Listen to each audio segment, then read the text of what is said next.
তিন জায়গা মিথ্যে কথা বলা জায়েজ। নাম্বার ওয়ান হলো, এক নম্বরে হলো আপনার হলো স্ত্রীর কাছে, যদি যেখানে স্ত্রীর কাছে যদি মিথ্যা বলা জায়েজ আছে, কোনো গুনাহ হবে না।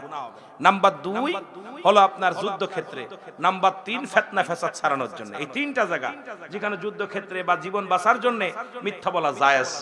এখন আরেকটা এক নাম্বার হলো বিবির কাছে যদি মিথ্যা বলেন, আপনার বউ জানে আপনার শ্বশুর বাড়ি শালি আছে 3-4টা, গেলেই মাইন্ড করে, কই গেছিলা, কই বাজারে গেছিলাম, আসলে কিন্তু গেছেন শ্বশুর বাড়ি, কিন্তু বলা যাবে না। যদি এই শাড়িটা কত দিয়ে আনছেন, আবার বোর কাছে সবসময় মিথ্যা বলেন না, কারণ তিনটা জায়গা বলা জায়েজ আছে। নাম্বার ওয়ানই হলো বোর কাছে, বউকে খুশি রাখার জন্য আপনি মিথ্যা বলতে পারেন, গুনাহ হবে না। যদি আপনি বলেন যে ভাই বিবির বললে শাড়িটা কত দাম, 2000 টাকা দিয়ে, ও যদি আরেকজনে কবে দেয় আমার স্বামী 2000 টাকা দামছে, আর যদি বলে 1000, নরমাল হয়ে গেছে, কারণ খুশি করার জন্য, বিবিরে খুশি করার জন্য বলা জায়েজ। তবে সবসময় বলবেন না। বিবি হলো অর্ধাঙ্গিনী, তাদের সঙ্গে মিলেমিশে চলার চেষ্টা করবেন। আমিন বলেন, আমিন বলেন।